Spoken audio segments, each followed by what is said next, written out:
ದೇಹದ ಪೂರ್ತಿ ರಾಮನ ಅಚ್ಚನ್ನ ಹಾಕಿಸ್ಕೊಂಡು ರಾಮನ ಹೆಸರನ್ನ ಅಚ್ಚನ್ನ ಹಾಕಿಸ್ಕೊಂಡು ಅವರನ್ನ ರಾಮನಾಮಿ ಬುಡಕೊಟ್ಟು ಅಂತ ಇವತ್ತಿಗೆ ಗುರುತಿಸ್ತೀವಿ. ಅವ್ರು ಹೇಳ್ತಾರೆ ಇವತ್ತಿಗೂ ಎಷ್ಟೋ ಕೆಲಸಗಳಿಗೆ ಹೋದಾಗ ನಮ್ಮನ್ನು ಕೆಲಸಕ್ಕೆ ತಗೊಳ್ಳೋದಿಲ್ಲ ಕಾರ್ಪೊರೇಟ್ ಜಾಬ್ಗೆ. ಯಾಕೆ? ಮೈ ತುಂಬಾ ರಾಮನ ಹೆಸರನ್ನ ಅಚ್ಚಿ ಹಾಕಿಸ್ಕೊಂಡಿದ್ದೀವಿ. ನಾವು ನೋಡ್ಲಿಕ್ಕೆ ಬುಡಕಟ್ಟಿನ ಜನಾಂಗದವ್ರು ಕಾಣಿಸ್ತೀವಿ. ನಾವು ಯಾವ ರೀತಿ ಕೆಲಸ ಮಾಡ್ತೀವೋ ಜನರನ್ನ ಅಪ್ರೋಚ್ ಮಾಡ್ಲಿಕ್ಕೆ ಆಗುತ್ತೋ ಇಲ್ವೋ ಅನ್ನೋ ಸಂಶಯದ ಮೇಲೆ ನಮ್ಮನ್ನು ಕಾರ್ಪೊರೇಟ್ ಜಾಬ್ಗಳಿಗೆ ತಗೊಳ್ಳೋದಿಲ್ಲ. ನಮ್ಮ ಮಕ್ಕಳು ಮಾಸ್ಟರ್ಸ್ ಮುಗಿಸಿದ್ದಾರೆ, ನಮ್ಮ ಮಕ್ಕಳು ಬ್ಯಾಚುಲರ್ಸ್ ಮುಗಿಸಿದ್ದಾರೆ, ಡಿಗ್ರಿಗಳಿದ್ರು ಇವರ ಒಂದು ಸಹಕಾರ, ಇವರ ಒಂದು ಪ್ರಯತ್ನದಿಂದ ಶಿಡ್ಲಘಟ್ಟದಲ್ಲಿ ನಿರಂತರವಾಗಿ ಶ್ರೀರಾಮ ಶೋಭಾಯಾತ್ರಾ ಕಾರ್ಯಕ್ರಮನ ಯಶಸ್ವಿಯಾಗಿ ನಡೆಸ್ಕೊಂಡು ಬರ್ತಾ ಇರೋಂಥದ್ದು ನಾವು ನೋಡ್ತಾ ಬಂದಿದ್ದೀವಿ.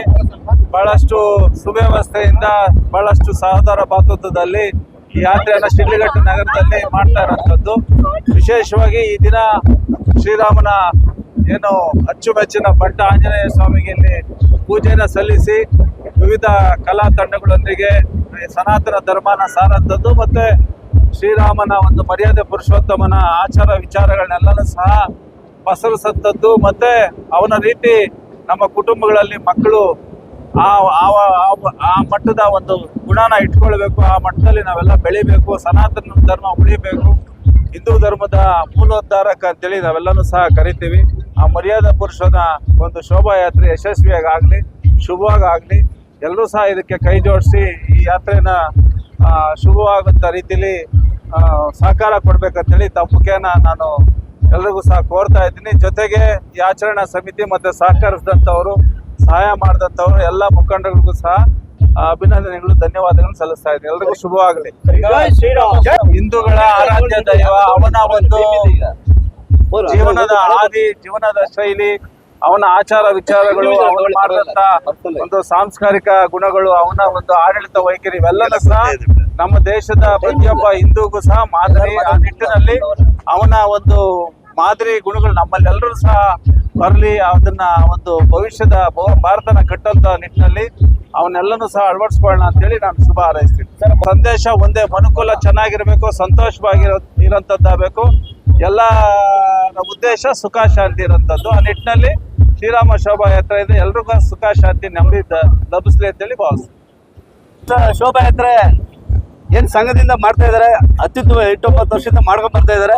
ಶ್ರೀರಾಮ ಒಂದು ಏನಂದ್ರೆ ಇವತ್ತು ಒಂದು ಜಾತಿಗಲ್ಲ, ಶ್ರೀರಾಮನ ಆದರ್ಶ ವರ್ಷಗಳು ಮುಸ್ಲಿಂ ತಗೊಬೇಕು, ಕ್ರಿಶ್ಚಿಯನ್ಸ್ ತಗೊಬೇಕು. ನಾವು ಏನಾದ್ರು ಹಿಂದೂ ಜಾಗರಣೆ ಅಂತ ಹಿಂದೂ ಮಾತ್ರ ಶ್ರೀರಾಮನ ಅನ್ಬೋದು. ಯಾಕಂದ್ರೆ ಅವ್ರ ಆದರ್ಶಗಳು ಯಾರು ಬೇಕಾದ್ರೂ ಮನೇಲಿ ತಗೋಬಹುದು. ಹಂಗಾಗಿ ಎಲ್ಲಾ ಜಾತಿಯವರು ಶ್ರೀರಾಮನ ಆದರ್ಶ ಪುರುಷನಾಗಿ ಸ್ವೀಕರಿಸಬೇಕಂತ ಹೇಳಿ 2 ಮಾತು ಹೇಳಿ ಸಾಕು. ಎಲ್ಲರಿಗೂ ಶ್ರೀರಾಮಚಂದ್ರ ಮಾದರಿಯಾಗಿ ನಾವೆಲ್ಲರಿಗೂ ನಮ್ಮ ಜೀವನದಲ್ಲಿ ಪಾಲನೆ ಮಾಡಬೇಕು. ಇವತ್ತು ನಮ್ಮ ಶಿಡ್ಲಘಟ್ಟ ಶ್ರೀರಾಮ ಸೇನೆ ಟ್ರಸ್ಟ್ ವತಿಯಿಂದ ಶ್ರೀರಾಮ ಶೋಭಾಯಾತ್ರೆಯನ್ನು ಅತ್ಯಂತ ಅಚ್ಚುಕಟ್ಟಾಗಿ ಎಲ್ಲ ಯುವಕ ಸಂಘದವರು, ಎಲ್ಲ ಸಾರ್ವಜನಿಕರು ಕೂಡ ಮತ ಭೇದ ಮರೆತು ಎಲ್ಲರೂ ಕೂಡ ಪಕ್ಷಾತೀತವಾಗಿ, ಜಾತ್ಯತೀತವಾಗಿ ಇವತ್ತು ನಾವು ಶ್ರೀರಾಮ ಶೋಭಾಯಾತ್ರೆ ಮಾಡ್ತಾ ಇದ್ದೇವೆ. ಎಲ್ರಿಗೂ ಶುಭವಾಗ್ಲಿ, ಶ್ರೀರಾಮನ ಎಲ್ರಿಗೂ ಆಶೀರ್ವಾದ ಮಾಡ್ಲಿ ಅಂತ ಈ ಶುಭ ಸಂದರ್ಭದಲ್ಲಿ ಕೋಡಕ್ಕೆ ಇಷ್ಟಪಡ್ತೀನಿ. ಚಿಕ್ಕಬಳ್ಳಾಪುರ ಜಿಲ್ಲೆ ಶಿಡ್ಲಘಟ್ಟದಲ್ಲಿ ನಮ್ಮ ಇಡೀ ದೇಶದಲ್ಲಿ ಶ್ರೀರಾಮ ಸೇನೆ ಎಲ್ಲರೂ ಶ್ರೀರಾಮನ ಸೇವೆ ಮಾಡ್ತಾರೆ. ಆದ್ರೆ ಇಲ್ಲಿ ಪಕ್ಷಾತೀತವಾಗಿ ಶಿಡ್ಲಘಟ್ಟದಲ್ಲಿ ಬಹಳ ವಿಜೃಂಭಣೆಯಿಂದ ಎಲ್ಲಾ ಜನ ಸೇರಿ ಬಹಳ ವಿಜೃಂಭಣೆಯಿಂದ ಮಾಡ್ತಿದ್ದಾರೆ.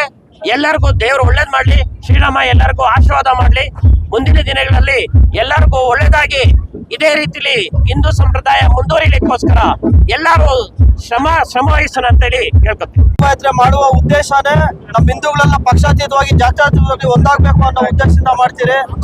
ಆದ್ರೆ ಕೆಲವರು ಏನು ಶ್ರೀರಾಮನವಮಿ ಬಂದಾಗ ಎಲ್ಲರೂ ಆಚರಣೆ ಮಾಡ್ತಾರೆ ಮನೆಯಲ್ಲಿ. ಅದೇ ರಾಮ ಬೀದಿಗೆ ನಾವೇನೋ ಎತ್ಕೊಂಡ್ಬಂದು ಮೆರವಣಿಗೆ ಮುಖಾಂತರ ಮಾಡಕ್ ಬಂದ್ರೆ ಅದನ್ನ ಪಕ್ಷ ಅಂತಾರೆ, ಒಂದು ಪಕ್ಷಕ್ಕೆ ಸೀಮಿತ ಮಾಡ್ತಾರೆ ರಾಮನ್ನ. ಇದು ತಪ್ಪು. ಹಿಂದೂಗಳಲ್ಲಿರುವ ಈ ಮೂಢನಂಬಿಕೆನೆಲ್ಲ ನೀವು ತೊಲಗಿಸಿ ನಾವೆಲ್ಲ ಹಿಂದೂಗಳು, ಮೊದಲನೇದಾಗಿ ನಾವೆಲ್ಲ ಹಿಂದೂಗಳು ಶ್ರೀರಾಮ ಶೋಭಾಯಾತ್ರೆಯಲ್ಲಿ ಆಚರಣೆಯಲ್ಲಿ ಪಾಲ್ಗೊಳ್ಬೇಕು. ಯಾವುದೇ ಹಿಂದೂ ಸಮಾಜದ ಕಾರ್ಯಕ್ರಮದಲ್ಲಿ ನಾವು ಪಾಲ್ಗೊಂಡು ನಮ್ಮ ಸನಾತನ ಧರ್ಮದ ಉಳಿವಿಗಾಗಿ, ಅಳಿವಿಗಾಗಿ, ಐಕ್ಯತೆಗಾಗಿ ನಾವೆಲ್ಲ ಓಡಾಡ್ಬೇಕು ಅನ್ನೋ ಉದ್ದೇಶದಿಂದ ಈ ಶ್ರೀರಾಮ ಶೋಭಾಯಾತ್ರೆ ಮಾಡ್ಕೊಂಡು ಬರ್ತಾ ಇರ್ತೀರಿ. ಈ ದಿನ ಶ್ರೀರಾಮ ಶೋಭಾಯಾತ್ರೆ ಈ ದಿನ ಚಾಲನೆ ಕೊಟ್ಟಿದ್ದೀರಿ. ಈಗ ಮೆರವಣಿಗೆ ಮುಖಾಂತರ ಹೊರಡುತ್ತೆ. ಮತ್ತೆ 5 ಗಂಟೆಗೆ ವೇದಿಕೆ ಕಾರ್ಯಕ್ರಮ ಇರುತ್ತೆ. ಎಲ್ಲರೂ ವೇದಿಕೆ ಕಾರ್ಯಕ್ರಮ ಮುಗಿಸ್ಕೊಂಡು ನಾವು ತಮ್ಮ ಮನೆಗಳಿಗೆ ಹೊರಡ್ಬೋದು ಅಂತ ಹೇಳ್ತಾ ಇದ್ದೀನಿ. ಎಷ್ಟು ಜನ ಸೇರುವಂತ ನಿರೀಕ್ಷೆ ಇದೆ ಒಂದು ಶೋಭಾಯಾತ್ರೆಯಲ್ಲಿ? ಈ ಶೋಭಾಯಾತ್ರೆ ಒಂದು 5 ರಿಂದ 6 ಸಾವಿರ ಸಂಖ್ಯೆ ಸೇರೋ ನಿರೀಕ್ಷೆ ಇದೆ. ಶೋಭಾಯಾತ್ರೆಗೆ ಹೇಳೋಂಥದ್ದೇನಿಲ್ಲ, ಇದು ನಮ್ಮ ಹಿಂದೂ ಕಾರ್ಯಕ್ರಮ, ಅದ್ರಲ್ಲಿ ಹೇಳೋಂಥ ಅವಶ್ಯಕತೆ ಇಲ್ಲ. ನಾವು ಹಿಂದೂಗಳೆಲ್ಲ ಒಕ್ಕಟ್ಟಾಗಿ ಮಾಡ್ಬೇಕು ಅಷ್ಟೇ. ಇದೊಂದು ಸಂಭ್ರಮದ ಆಚರಣೆ, ಹಬ್ಬದ ವಾತಾವರಣ. ಎಲ್ಲ ಒಗ್ಗಟ್ಟಾಗಿ ಹಿಂದುತ್ವ ಒಗ್ಗೂಡ್ಕೊಂಡು ಮಾಡೋದು ಒಳ್ಳೆ ಕೆಲಸ ಅಷ್ಟೇ. ಎಲ್ಲ ಒಗ್ಗಟ್ಟಿಗೆ ಅಂತ ಹೇಳ್ತಿದ್ರೆ ಅನೇಕ ಮುಖಂಡರು ಭಾಗವಹಿಸಿಲ್ಲ ಕಾರ್ಯಕ್ರಮದಲ್ಲಿ. ಇದ್ರ ಬಗ್ಗೆ ಏನ್ ಹೇಳ್ತೀರಾ? ಅದು ಅವ್ರವ್ರ ವೈಯಕ್ತಿಕ ನಮ್ಗೆ ಸಂಬಂಧ ಇಲ್ಲ. ನಾನು ಪಕ್ಕ ಹಿಂದುತ್ವ ಹಿಂದೂ ಏನು ರಕ್ತದಿಂದ ಬಂದಿರತಕ್ಕಂಥ ನಾನು, ಹಂಗಾಗಿ ನಾನು ಇಲ್ಲಿ ಸ್ವಯಂ ಪ್ರೇರಿತವಾಗ ನಾನು ಬಂದು ಭಾಗವಹಿಸ್ತಿದ್ದೀನಿ.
सुंदरमूर्तये सीताभ्यपत्रनेत्राय सीतारामाय मंगलम् मनोजवं मारुततुल्यवेगं जितेन्द्रियम्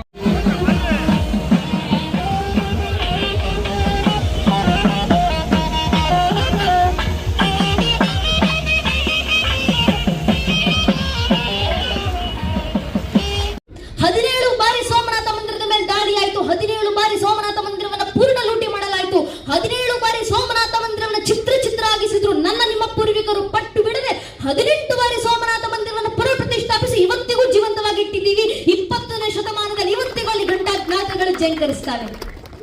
ಗ್ರೀಕರು ಕಟ್ಟಿದಂತ ಸಾಮ್ರಾಜ್ಯಗಳು ಪದಕ್ರಾಂತಗೊಂಡವು. ಅವರ ಅವಶೇಷಗಳನ್ನು ನಾವಿವತ್ತು ಮ್ಯೂಸಿಯಂಗಳಲ್ಲಿ ಪಳವಳಿಕೆಗಳಾಗಿ ನೋಡ್ತಿದ್ದೀವಿ. ನಮ್ಮ ಪೂರ್ವಿಕರು ಕಟ್ಟಿದಂತ ಆ ಎಲ್ಲೋಳದ ಮಂದಿರ, ಗುಡ್ಡವನ್ನು ಕೊರೆದು ಮಧ್ಯದಲ್ಲಿ ದೇವಸ್ಥಾನವನ್ನು ಸ್ಥಾಪನೆ ಮಾಡಿದ್ವಿ. ಆ ದೇವಸ್ಥಾನದ ಒಂದಿಡೀ ಕಲ್ಲನ್ನು ಕೂಡ ಅಲುಗಾಡಿಸಲಿಕ್ಕೆ ಯಾರಿಂದಲೂ ಸಾಧ್ಯವಾಗಿಲ್ಲ. ಇವತ್ತಿಗೂ ಆ ದೇವಸ್ಥಾನ ಜೀವಂತವಾಗಿದೆ. ಈಜಿಪ್ಷಿಯರು ಕಟ್ಟಿದಂತ ಪಿರಮಿಡ್ಗಳು ಇವತ್ತು ಸ್ತಬ್ಧವಾಗಿ ನಿಂತಿರುವುದು. ಬರುವಂತ ಟೂರಿಸ್ಟ್ಗಳಿಗೆ ಒಂದು ಟೂರಿಸ್ಟ್ ಕಣದಲ್ಲಿ ರಾಮನನ್ನ ತುಂಬಿಸ್ಕೊಳ್ತೀವಂತ ದೇಹದ ಪೂರ್ತಿ ರಾಮನ ಅಚ್ಚನ್ನ ಹಾಕಿಸ್ಕೊಂಡು ರಾಮನ ಹೆಸರನ್ನ ಅಚ್ಚನ್ನ ಹಾಕಿಸ್ಕೊಂಡು ಅವರನ್ನ ರಾಮನಾಮಿ ಬುಡಕೊಟ್ಟು ಅಂತ ಇವತ್ತಿಗೆ ಗುರುತಿಸ್ತೀವಿ. ಅವ್ರು ಹೇಳ್ತಾರೆ ಇವತ್ತಿಗೂ ಎಷ್ಟೋ ಕೆಲಸಗಳಿಗೆ ಹೋದಾಗ ನಮ್ಮನ್ನು ಕೆಲಸಕ್ಕೆ ತಗೊಳ್ಳೋದಿಲ್ಲ ಕಾರ್ಪೊರೇಟ್ ಜಾಬ್ಗೆ. ಯಾಕೆ? ಮೈ ತುಂಬಾ ರಾಮನ ಹೆಸರನ್ನ ಅಚ್ಚ ಹಾಕಿಸ್ಕೊಂಡಿದ್ದೀವಿ. ನಾವು ನೋಡ್ಲಿಕ್ಕೆ ಬುಡಕಟ್ಟಿನ ಜನಾಂಗದವ್ರು ಕಾಣಿಸ್ತೀವಿ. ನಾವು ಯಾವ ರೀತಿ ಕೆಲಸ ಮಾಡ್ತೀವೋ ಜನರನ್ನ ಅಪ್ರೋಚ್ ಮಾಡ್ಲಿಕ್ಕೆ ಆಗುತ್ತೋ ಇಲ್ವೋ ಅನ್ನೋ ಸಂಶಯದ ಮೇಲೆ ನಮ್ಮನ್ನು ಕಾರ್ಪೊರೇಟ್ ಜಾಬ್ಗಳಿಗೆ ತಗೊಳ್ಳೋದಿಲ್ಲ. ನಮ್ಮ ಮಕ್ಕಳು ಮಾಸ್ಟರ್ಸ್ ಮುಗಿಸಿದ್ದಾರೆ, ನಮ್ಮ ಮಕ್ಕಳು ಬ್ಯಾಚುಲರ್ಸ್ ಮುಗಿಸಿದ್ದಾರೆ, ಡಿಗ್ರಿಗಳಿದ್ರು